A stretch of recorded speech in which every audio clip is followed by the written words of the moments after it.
together a really, really great panel for you this evening to talk about that.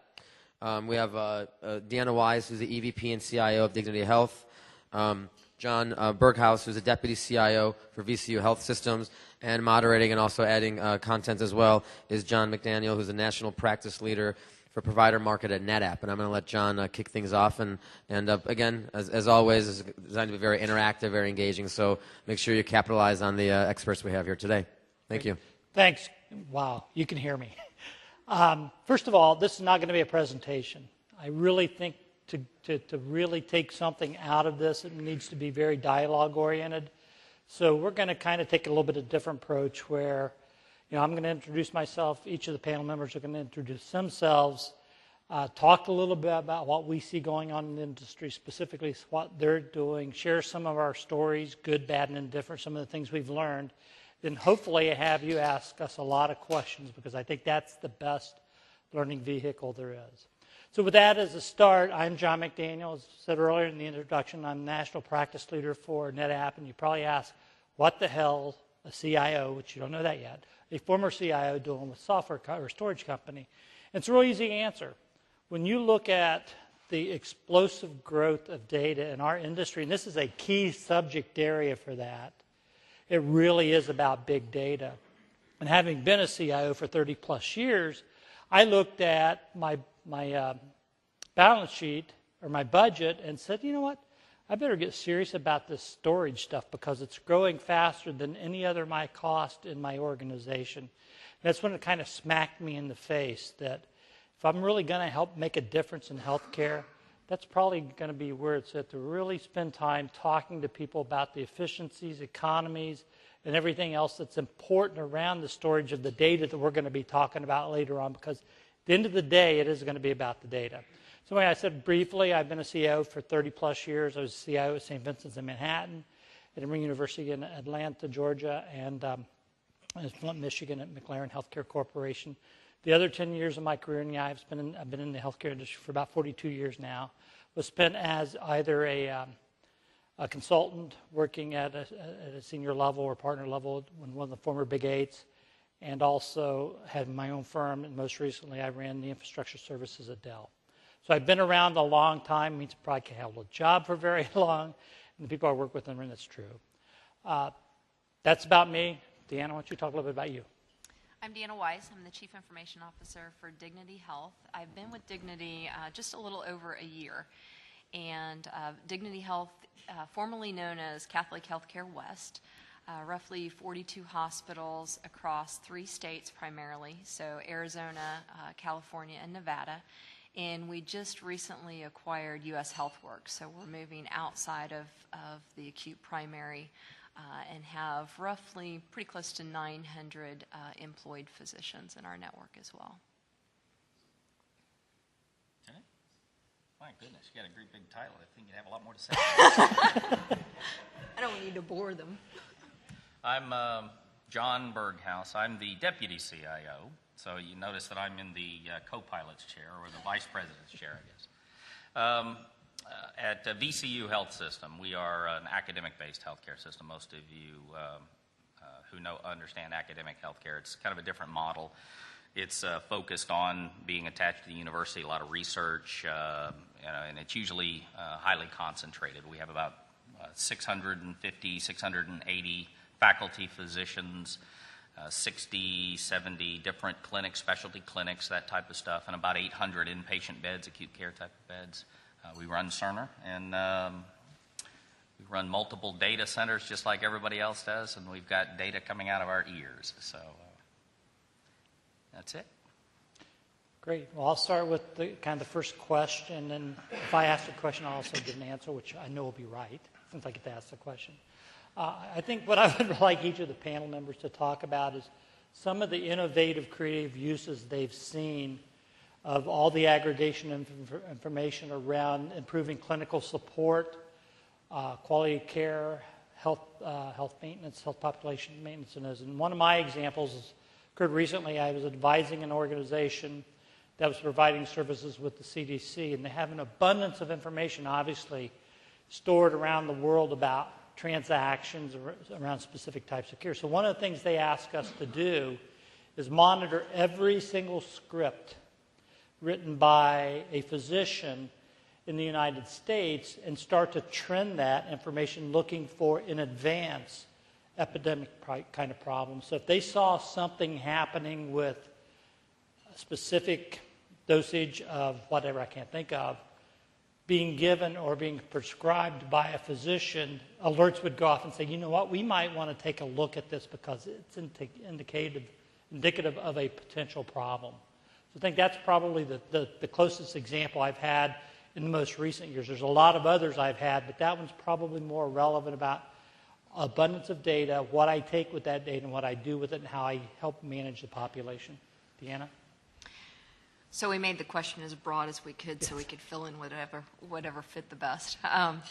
So I think the best example in regards to population management, one of the most innovative things that I could share with the group is we are doing a clinical trial around asthma, and it's called Asthmapolis. And it's a case where the inhaler actually has a GPS on it, and so we have the ability to track how often the inhaler has been used as well as where it is, and then focus around population management in regards to that and identify is the population count higher, lower, are they using the inhaler appropriately, and so the study is roughly only about 400 patients, but it's out of our California Woodland area.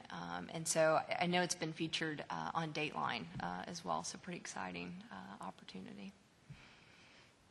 John? Goodness. We have data coming out of our ears, and from a population management or from a disease management or anything, I just have to pick one. One of the largest studies, or one of the larger studies that we're working on right now, where we are capturing data real time through the system, and then obviously you're mining that information and then hunting for the appropriate type of candidate, is in the area of Alzheimer's patients. I guess there are multiple of clinical diagnoses associated with that have to happen in a certain order, in a certain age group, and that kind of stuff to make it work. And that's one of the things that, from a population management standpoint, we're talking about. That is one of the bigger ones that we've been working on, is building those essentially real-time or near real-time type of scripts. So as people enter the system, and there are multiple touch points through the system as this data is being captured and being mined, and then it has to be determined if that is a viable candidate for us, and then we pull that candidate over and then put them into the deeper dive data capture information. And of course, as a university or as an academic healthcare system, we then package that information up and then pass that on to the appropriate organizations. But from a population management, that's one of them. But again, academic healthcare systems, we're always competing to participate in something like that, so there's always something going on. But that's one of the more compelling ones, I guess. Can the panelists ask the other panelists a question? Is this like the debate tonight? I thought that's where he was going. One of the questions I have, though, is what are some of the problems or inhibitors you encountered as you embarked on developing those solutions? I mean, one of the issues we heard talked about this morning was standardization. How big of an issue was that for you? Because you've got multiple systems in your organizations. How did you address that problem, both around nomenclature and content? You want to take that first? That's a delegation, I think. All right.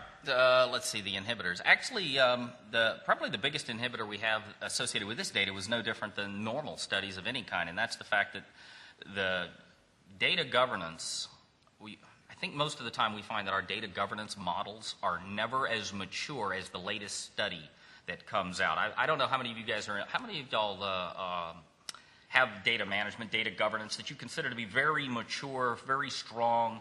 The data marts have owners, the different data elements have owners with good definitions and a good data definition dictionary and things like that. Anybody? Other than financial data? Well, yeah. Just most of us have tried it because we understand that as an organization that there was no way to survive in this without some level of data governance. So we implemented it, got started, and then as the next study came out, we found out as we started trying to do our research and our mining, we found too many variations in our data. So we're having to constantly smooth the data to determine it. But as part of the process, you identified the gaps, if you will, in your data governance and your data dictionaries. And even your owners didn't recognize, the owners of the different data elements in the data marts didn't understand the impact of the variances within the data. So that's probably, from my perspective, that is probably the biggest issue that we ever run into is as soon as you go out and determine that we want to participate in this $2-3 million study, and we're going to put everybody into it because we have the right population. And we start digging through it, we find out, but we don't capture the data properly. And you turn right around and you have to, while cleaning the data, you have to try and redefine your processes and improve your data governance. So that's our biggest issue, or at least from my perspective. We have those same challenges. And I think what we are really good at, I jokingly said something about the financial data, is we are really good at the financial data. It's the clinical data. And we're really good at data marts, if you will, but it's really how do you mine that across the whole continuum. And we aren't nearly where we need to be. So we're also a Cerner shop going that direction. I've got roughly 42 hospitals, and I've got about 30 different clinical EHRs at this point in time. So we're migrating towards Cerner and putting in the Lighthouse application as we speak, so we don't have that in place today. Actually, I've done a number of CIO roundtables around the country, and one of the questions I ask is always, what are some of your key inhibitors? I think 98% of the CIOs told me that's their number one inhibitor in the clinical area. Danny, you raise a good point. What are some of the successful uses of non-clinical data around the financial areas and stuff have you seen in terms of aggregating data and using it for intelligent So we are fairly, I would say, extremely strong on the financial data, but some of the things that we're utilizing, I would say what I would categorize as non-clinical data is we use MobileMD as one of our strategies to move the data from our acute out to our ambulatory or to our community physicians. And one of the things we're doing within our practices is we can tell if physicians are looking at the data, how many times they access it. Do they access face sheets? If they order a test, do they look at the test result? And helping to manage those practices via that data. So from a financial or from a spread spectrum of different systems, the biggest challenge that we ran into recently, I'm not sure, we didn't have our financial data and our clinical data linked. Okay? The data mart associated with the financial data was separate from the clinical data. However, recently, because of the new, not necessarily new, in the ambulatory setting, this is new. How many of you have implemented a PQRI across your ambulatory, or even have large ambulatory practices where you're trying to implement quality from an ambulatory setting, not an acute care? I don't know if anybody else in the country seems to be suffering through it, but I know we are. So from a PQRI perspective, from an individual provider quality reporting perspective, the big issue was that you had to utilize the CPT codes, which are frequently billing codes as well as diagnosis codes. You had to use the CPT codes to validate eligibility of different people associated with the quality measures, what you did. You used the CPT codes to validate what you gave the patients. But in our setting, financial data, where the CPT or the billing codes weren't hosted or weren't with the clinical data. So you ended up with this situation where you were absolutely incapable under any circumstances of running a quality report in an ambulatory setting. So we have spent the better part of a year trying to figure out how to either re-import that data back into the data mart that hosts our clinical data, which, quite frankly, it probably should be, within that setting as well, because it could be the diagnostic codes instead of just the billing codes. I'm sure you guys know that in many cases, they're actually different. The same setting where I treat the patient, where I actually bill CMS or bill the government code, doesn't necessarily align with the clinical CPT codes that I use or the SNOMED equivalent or something like that. But we've tried to come up with recently a set of algorithms to be able to re-import all of that data back into our clinical data mart. That would then allow us to run these PQRI type of reports, which then, again, would allow us to achieve all the other things that are downstream, right? meaningful use, as well as all the other PQRA minimum requirement standards to avoid the reduction in reimbursements from CMS and on, a performance improvement just because you want to do a better job at treating patients in an ambulatory setting and everything that comes with it. But that's that's a huge headache where non-clinical data marts have a tremendous, and unlinked data has a tremendous impact on our ability to actually provide quality information from all of this data because they were just disparate. Great. Good question. I was getting ready to ask this. Any questions? Can I ask you, you're both implementing Cerner. Are you implementing Cerner on both the clinicals and on the red sample side? No. That's not us either, no. You're absolutely, and that is an issue. That's what Cerner told us when we asked them, what we're using for billing, charge capture, and their answer was, well, start using our tool. I was like, no, that's not going to work. No, we're not changing the way we do charge capture and scrub our claims and all that stuff just because of these CPT codes. I think Cerner has a great clinical product, but I'm not there yet on their patient accounting side of things. I wouldn't chance that. Anybody in the audience have a story they'd like to share around some of their experience with this? Well, if you allow me, just a question first. What is the rule of publishing that you have to attach to what you're finding? Do you have to publish things, or are you limitation, or who do you publish it to? Just the general public gets it, or at least to technical journals? From our perspective, the only reason we're doing it is regulatory compliance, CMS type of reports. I am quite positive that for the studies, the PQRI one was not for the individual studies.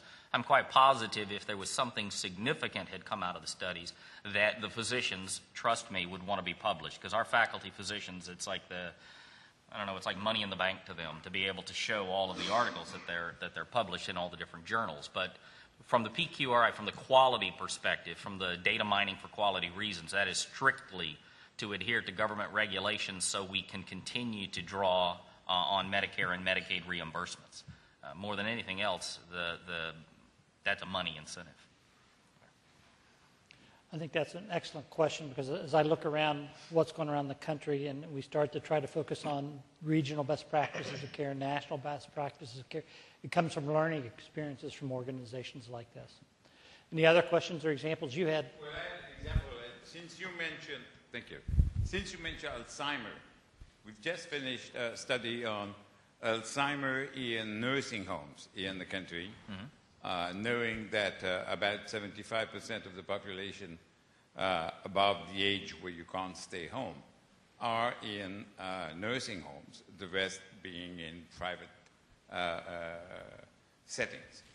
And for that, we ran into a first problem, is that the data that gives you the level of independence, the ADL and the rest, something like 147 variables, are picked by 3 different instruments in the country for a reason based on cultural things. One comes from Quebec, the other one comes from the United States, which is right, and the third ones come from Italy. I mean, it's typical. So we had to do a mapping in between those 3 tools to be able to reach about the percentage. It was not a study that it was going to be so precise as to the percentage point, but that it was supposed to be very useful for the Parliament. The Parliament asked what were the tendency, and the tendency in the 10 coming years, because we obviously have to redo legislation on taking care of these people, and particularly on the financial side. Anybody else like to comment on some of the innovative type things they're doing? Okay. A couple of other quick questions, not quick questions, but questions. I think if you really look and study where we're going as a society around healthcare, it really is about getting all this data together, understanding it, and really doing much more of a proactive job of managing the health status, health wellness, and health prevention of our patients today and tomorrow. What are you guys doing in terms of establishing roadmaps to move that direction? And I really think that's what I expect MU3 to be, is true, absolute clinical decision support at the point of care. You know, what I would say first is that coming from the IT side is that we have to make sure we engage on the clinical side and that we don't have a bunch of IT people trying to make clinical decisions, and making sure we bring them into it and help them understand. Because in some cases, it's the chicken or the egg. Do you wait until you get the repository built and then you ask it the questions, or do you anticipate what questions you're going to ask? And I don't think there is a really right or wrong answer, in my opinion. I think you got to do a little bit of both. You know, we talked about earlier this morning, you know, the waterfall methodology. And we've got to be a lot more progressive in that, and we can't wait for things to be developed and then ask it the questions. John? From a clinical perspective, I agree with you 1,000%.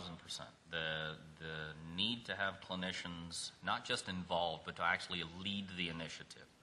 The side that IT provides is we can actually show them the data that we have available, that they're then capable of coming up with using their imaginations the way it can impact them at the point of care. The biggest one that I can think of recently, we did a real-time acuity type of a dashboard for our attending physicians that would show them their patients. So when they log in, it shows their patients, and it has a kind of a red light, green light history associated with that patient based on about a dozen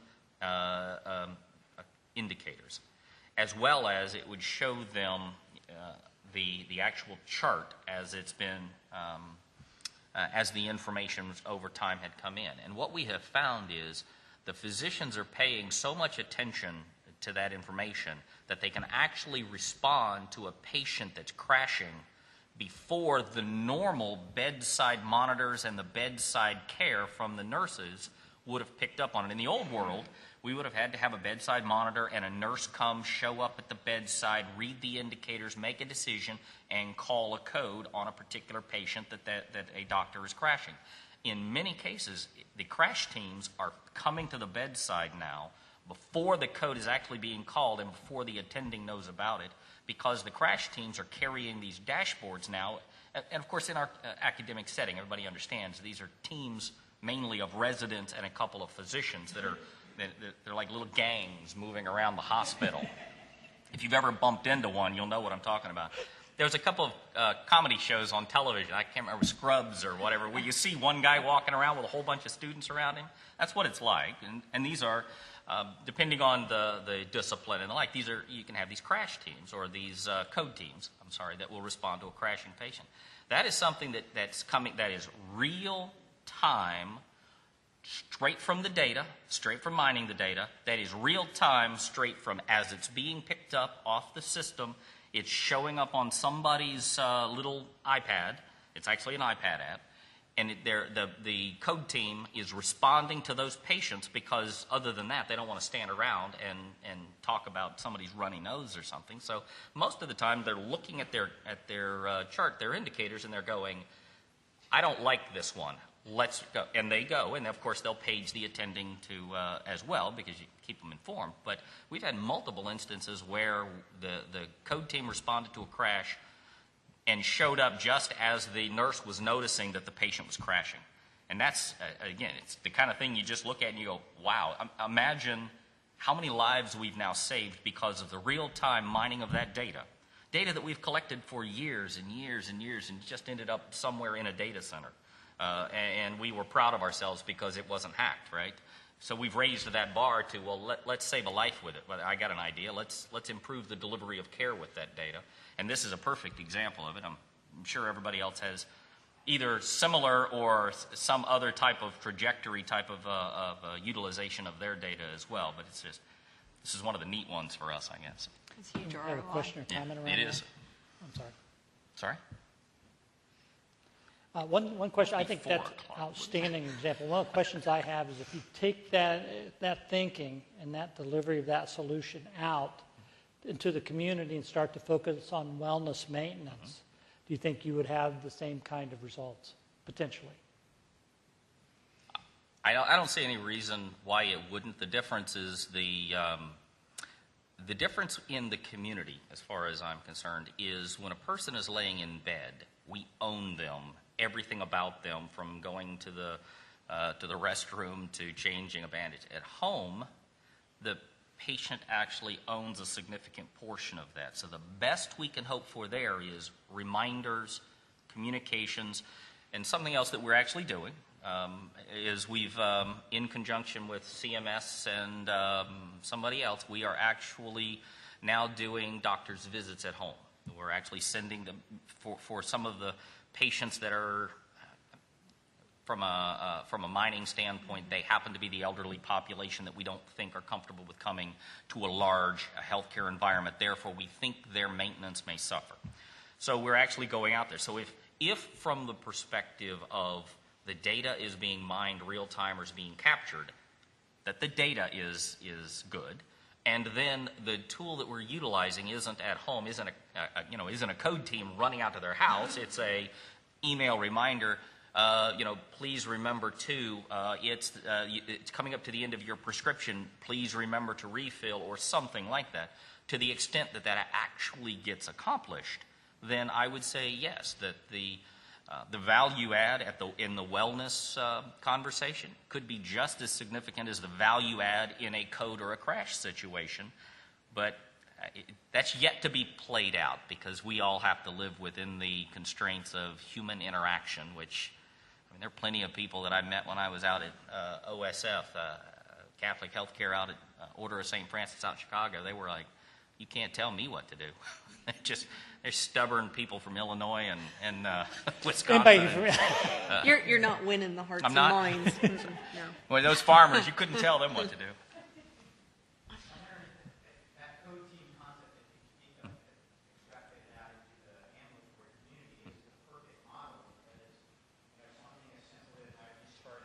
Episode of congestive heart failure, and all I ask you to do every morning is get on the scale, and that weight information is automatically sent to your primary care physician. And over a couple of days, I start to see your weight bumping up. I can call you and say, hey, double up on your diuretic dose for the next couple of days. Otherwise, you're going to pop into the emergency department again and correct congestive heart failure. So those simple kinds of data point collections, watching your diabetes trends and intervening as your your daily sugars get right. under control. Personally, I think that's where we want the technology to move out into the home health space. Mobility. There was yesterday I heard somebody referring to the fact that they worked on the Ontario Telehealth Network. Was there somebody in here that said that? My company, not me, because I actually worked on the RFP associated with it, but my company worked on the implementation of the Ontario Telehealth Network. And the design of that network was exactly that, putting devices, black box devices that you could have your laptop or an iPad app associated with, that you could have the scale, the glucometer. Sorry, you can tell I'm not a doctor. These particular devices, the blood pressure, those devices right around there, and on a daily basis, hourly basis, whatever the requirement was, the patient would go in and do their own update of their vitals. From that information, it was real-time fed onto the back end, and the design was, though I didn't see it actually, but the design was exactly that type of a feed, real-time, into this this dashboard, that the physicians that were caring for those patients that were out at home, those physicians would then be monitoring those and then reaching out to them when, for instance, the blood sugar was trending in the wrong direction, the weight was trending in the wrong direction, the blood pressure was going in the wrong way, or even there were a period of time that the vitals didn't come in. You could reach out to that. But there were two things. The first one was the fact that Ontario had to go through the process of validating that they were actually going to pay for those services, because generally speaking, insurance doesn't pay for home care or something like that, or they don't pay a lot for it. And then the other one was you had to pick the right type of patient that wanted to be involved in their own care. It's of no value whatsoever to hand that to someone who says, what the hell is this, pushes it off to the side and says, to heck with you, I feel fine. It's just there's that buy-in or ownership thing that, man, without the data, right, you can't do a doggone thing for them other than send somebody over there 3 times a day to check on them. Danny, have anything to come up? I'll add one thing to that. I actually had a client that's not located too far from here in Newport News that went through this whole process, and while it wasn't automated, had a very thorough, well thought out process that for every dollar that was spent in wellness maintenance or disease management, saved $5, which is pretty significant. I think I told somebody last night 10, so I double checked it today, and it was actually 5. So I think that's an indicator that more's to come, and I do think, and I really see this is where we're ultimately going, where we do a better job of collecting all the data, having access to it, mining it, and taking some kind of clinical intervention a lot earlier than what's happened in the past.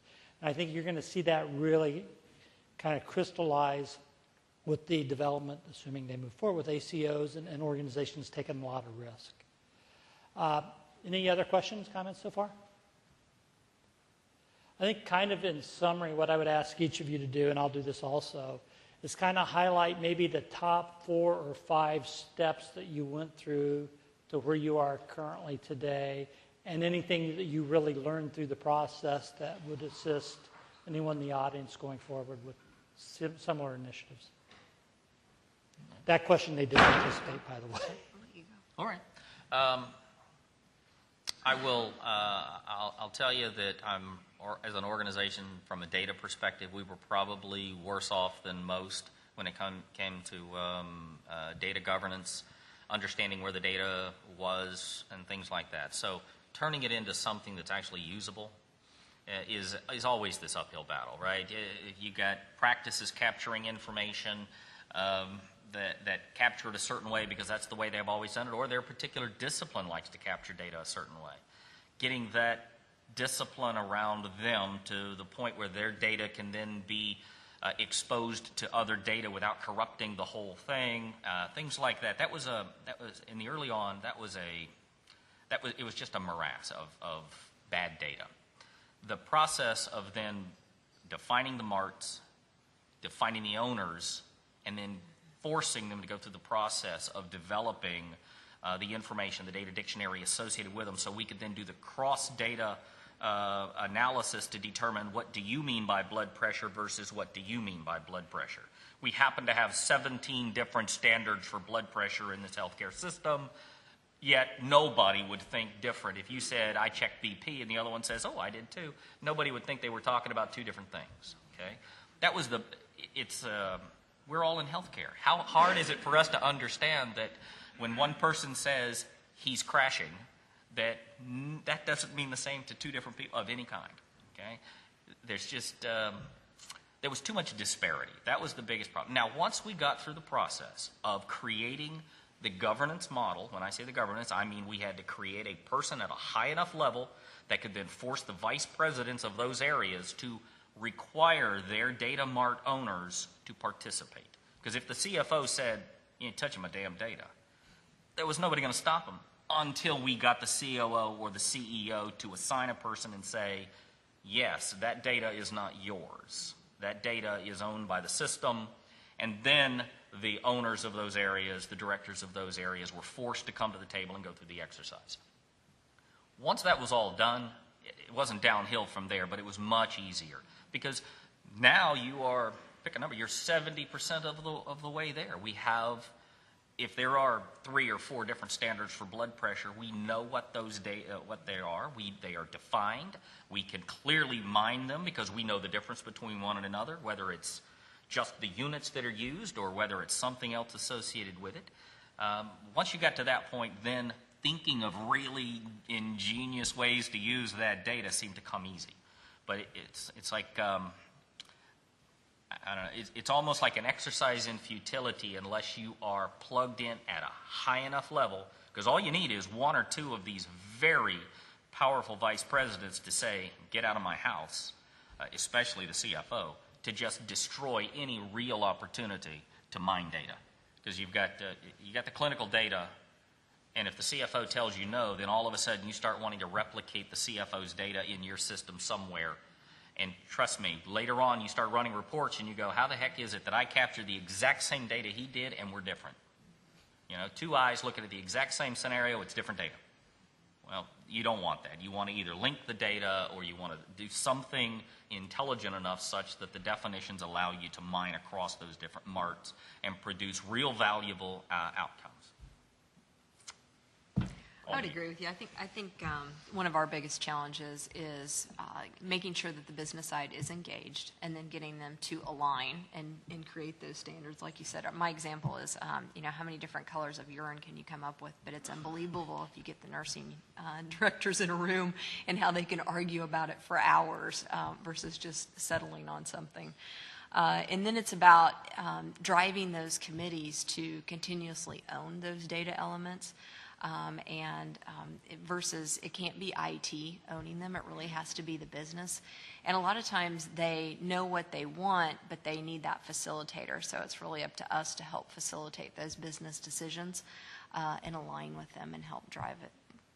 So, but I would agree with you. It's getting them to agree. It's no different than trying to get our vendors in a single room and trying to get how are we going to port the data from one system to another and getting some consistency. So far, we haven't been able to get past that. But I think that is also a key challenge is in a world of integration, how difficult it is to get the data from one system to another. But we can't get our own clinicians within our own four walls to agree on what that data should look like, let alone get clinicians from one facility to another to agree on some consistency and standards. Any questions from the audience? We get to do like a snap poll, who wins the debate kind of thing? We get any tweets going on out there? I want bets. I want cash. That's Just one last quick question, and I think it's very relevant to this, and Deanna, you kind of alluded to it. But in your respective organizations, how many different vendor solutions do you have in play today? I can tell you at my last client, I had 359. So my challenge was exactly what you just described. Yeah, I have actually literally greater than 1,000 applications across my facilities.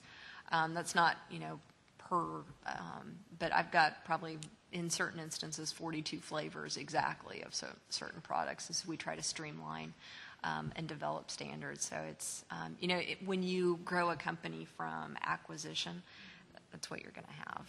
So it's not, oh my God, why would they run like that? It's not a case of that at all. It's just that it's an evolution of time and it's a journey along the road. So it takes time to begin to standards. And it's not like we as an organization aren't just a rip and replace mentality. So it's not like, okay, we acquired you and here's your vanilla and this is what you're going to run.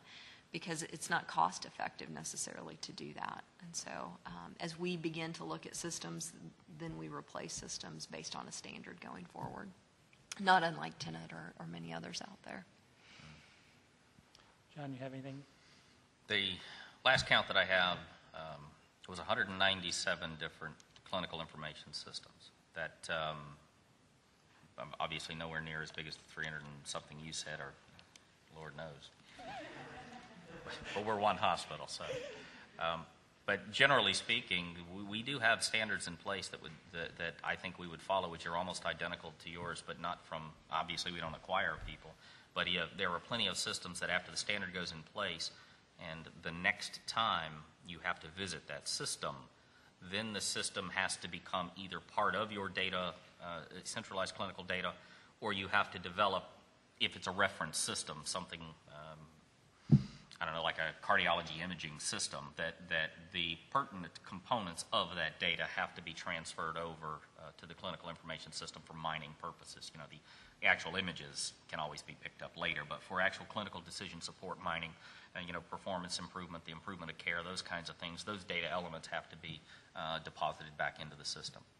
But I wouldn't know, to tell you the truth, I wouldn't know how far along that pathway we are. It's a journey, as someone pointed out this morning. Yes, I did, didn't I? Any questions? First, then, let me thank the audience. You did have some really good questions. I enjoyed the interaction, but I really appreciate the job that Deanna and John did with questions they didn't know that was coming forth. So thank you very much.